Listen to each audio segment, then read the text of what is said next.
Nowadays, whenever you say vampires, everybody's first guess is Twilight. In the early 2000s, this was the hottest vampire series of all time, and from adults to teens, and from kids to everybody in between, most people liked the film series. Twilight will go down in history for many things, and not just for being one of the best vampire movies, but for its impeccable use of CGI. What? You never knew there was any use of CGI in Twilight? Well, allow me to blow your mind. The wolves, the background, and many other things employed the use of VFX and CGI. But what would the popular franchise actually look like without any CGI or even special effects? Today, we're going to be looking at what Twilight looks like without CGI. But first, don't forget to hit that like button and subscribe to our channel, as well as hitting the notification bell so you never miss another update from us. First off, let's start with this unforgettable character from the movie. We recall Taylor Lautner, who played the role of the hulking werewolf Jacob, but I doubt that you know he was filmed as a werewolf. Well, here's how. Apparently, the visual effects team had Taylor Lautner wear a non-reflective gray outfit while acting out his wolf scenes with Kristen Stewart. According to the visual effects team, this was done so that he could get the right kind of eye lines and movement. This way, Kristen Stewart's interaction with the wolf would look more realistic. During the editing process, the visual effects team painted Lautner out of the screen and restored the background. Then, they added in the wolf and, just like that, the steamy werewolf was brought to our screens. Computer magic! That's basically what it amounts to. Without the CGI, we may have to see Taylor Lautner on all fours, but with no hairs like a werewolf. There were scenes where Lautner had to transform into a werewolf. These scenes were filmed by hooking Lautner to a harness to simulate him jumping off into werewolf form, and then, during post-production, the computer-generated werewolf was added to the scene. That's not all about the wolves in the films. Matt Jacobs, one of the visual effects team supervisors, had described the process of making horse-sized Quileute wolves. It was a combination of werewolves, man-wolves, and elements of traditional werewolf lore. The visual effects crew had spent a couple of days observing timber wolves at the Wolf Mountain Sanctuary in California so as to better understand their expressions, fur texture, gait, and other wolf habits. The visual effects team created a virtual model of the wolves, along with inventing a proprietary fur tool that generated 4 million hairs on each wolf, and ended up programming each hair to randomly clump, rotate, vary in color, and simulate the effects of wind and movement. Without all of these, they may have to hunt and train actual wolves for this movie. Up next, we all remember Edward Cullen from the film, right? Yeah, you know, the guy whose skin shimmers when he's in the sun. Well, all that shimmer and sparkle was done with CGI. According to Eric Parcelli, the film's visual effects supervisor, the sparkle that Edward had when he was in sunlight was called quote-unquote the diamond effect guy back at the studio. He would go on to explain how they were able to manage to make Edward look like a Greek god blossoming in the light. He said, quote, "There was a very delicate balance of the elements that made up the effect. We used 3D particle geometry dispersed over a CG model of Edward's head in order to reflect in several environments so as to create the sparkles and rays. We based the glittering of his skin off of Thalos marble. A complicated scheme of virtual manipulations created the glittery CGI effect that simulates sunlight reflecting off of Edward's body. Basically, there were black tracking dots all over his body, which the visual effects team later translated into a virtual mesh body of his. The crew then used the mesh model with a full-body cyber scan of Robert Pattinson, who played the role of Edward, as a guide. With a software program, they ended up applying virtual miniature mirrors over the model and introduced virtual sun into the frame. They recorded the reflections produced from the mirrors, then superimposed these reflections onto the real-time film of Edward, creating an image which matched the shape of his body. According to Parcelli, when they tried to darken his skin, he looked like he had a skin disorder. Up next, Edward wasn't the only character that needed CGI in order to influence his looks. Bella's visions of Edward's were also a result of CGI. Let's work with a particular scene here. When Bella was riding her own motorcycle, she began to hallucinate and she saw Edward following her in the midst of her hallucination. The motorcycle that she was riding was exactly in motion. It was nailed to a moving trailer. The visual effects team then shot Edward on a green screen and projected his image onto a cloud of computer particles in the shape of a blurred candle flame so that he would seem more transparent. This effect also facilitated the illusion of Edward's image blowing away into the wind, which was created with a nature simulator that dispersed these quote-unquote blurred candles with a visual breeze. Again, all computer generated. Next up, this one's kind of interesting. The scenes where Edward carried Bella and climbed from tree to tree and where he called her his spider monkey, well, I don't think I need to say,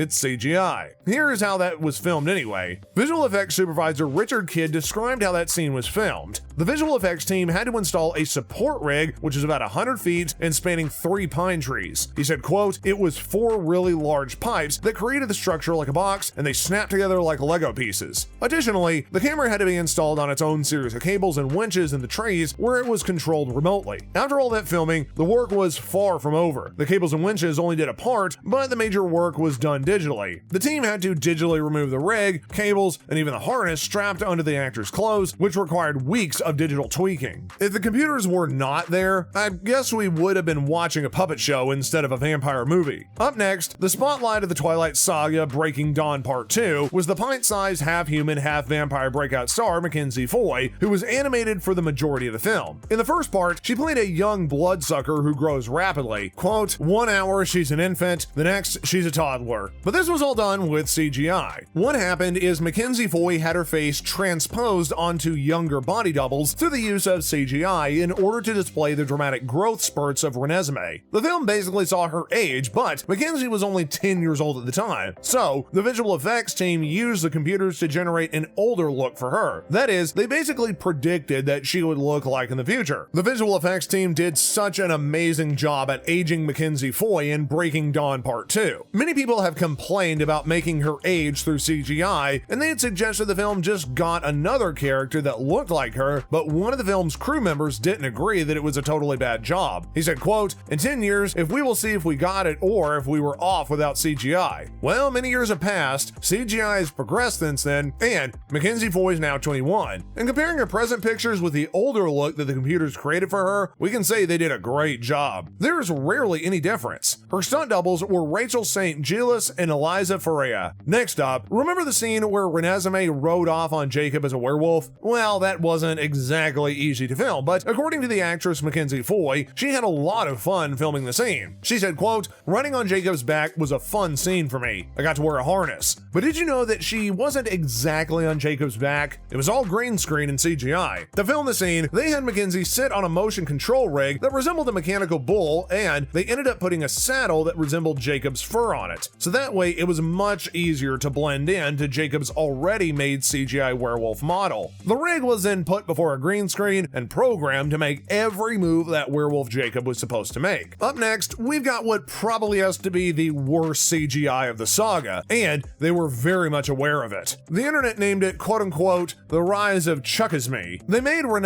Cullen a CGI baby and toddler, and the look was pretty scary. Her face was real enough to seem human, but when she is placed next to humans, you can see that this isn't a human being. According to the producer, Wick Godfrey, quote, "Chuckismee is one of the most grotesque animatronic babies ever to not be seen on film." Nikki Reed, who played Rosalie Hale, described it as a quote-unquote puppet, and her co-workers all said that she was very disturbed working around it. Terry Wendell, the visual effects supervisor for the film, stated that they wanted to cast a child for various ages, but Bill Condon refused, hence the CGI. Next up, in order to create the cliff scenes, the visual effects team designed the entire landscape using several locations in Vancouver's White Cliff Park as a reference material. The team also provided on-set VFX supervision from McLeod and Wetz on a green screen and shot a stuntman jumping 70 feet off a tower as a camera rig did a 270-degree tilt, following him at the top of the cliff till he hit the water. The company responsible for the film's visual effects was Prime Focus, and they teamed up with other companies so as to create many other things, like the movie's Forks High School, as well as craggy cliffs overlooking the ocean and other 100% CGI environments. Prime Focus also contributed CGI water for multiple scenes and 2 elaborate time passage sequences featuring the Bella Swan character in complicated multi-part motion control shots. So that's a wrap for today. Thanks so much for watching, and make sure that you stick around for more exciting content from this channel.